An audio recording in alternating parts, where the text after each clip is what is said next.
আসছে কুরবানির ঈদ, চলছে দক্ষিণ এশিয়ার রাজনীতিতে এক কঠিন মুহূর্ত, আর তাই আবার বাংলাদেশে গরু নিয়ে এক ঐতিহাসিক বাস্তবতা তৈরি হয়েছে। এই ঈদে কুরবানির জন্য কোনো আমদানিকৃত বা সীমান্ত ঘেঁষা চোরাই গরুর প্রয়োজন নেই।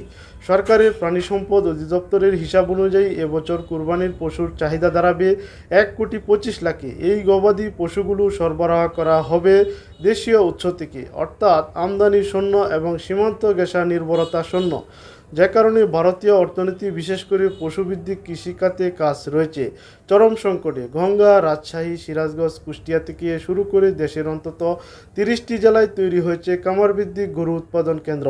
লাখো কৃষক এখন নিজেদের খামারে গরু বিক্রি করছেন। অনলাইনে হাটে পাচ্ছেন স্বাস্থ্য সার্টিফিকেট ও ডিজিটাল মূল্য যাচাইয়ের সুবিধা। এক কথায় ভারতের গরুর জন্য আর কোনো জায়গায় নেই বাংলাদেশে। শুধু অভ্যন্তরীণ বাজার নয়, বাংলাদেশ এখন চায় বিশ্বের অন্যান্য দেশেও রফতানি করতে। সৌদি আরব, মালয়েশিয়া, ওমান, এমনকি আফ্রিকার কিছু বাংলাদেশি গরু আমদানি নিতে আগ্রহ দেখাচ্ছে। চট্টগ্রাম বন্দরে ইতিমধ্যে স্বাক্ষরিত হয়েছে গরু রপ্তানির 2টি আন্তর্জাতিক চুক্তি। 2026 সালের মধ্যে দক্ষিণ এশিয়ার শীর্ষ গরু রপ্তানিকারক হওয়ার লক্ষ্য রয়েছে বাংলাদেশের।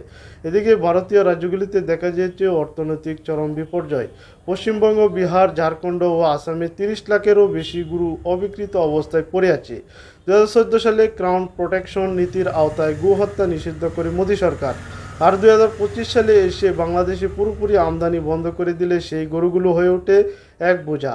ভারতের গণমাধ্যম আনন্দবাজার, হিন্দুস্তান টাইমস, দৈনিক ভাস্কর বলেন, শুধু পশ্চিমবঙ্গেই ক্ষতি হয়েছে প্রায় 80 কোটি রুপি।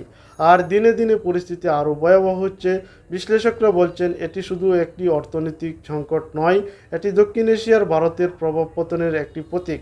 বাংলাদেশ এখন কেবল গরু নয়, ধাপে ধাপে ভারতীয় পেঁয়াজ, আলু, রসুন, এমনকি ওষুধ ও নির্মাণ সামগ্রীর জন্য বিকল্প উৎস খুঁজছে।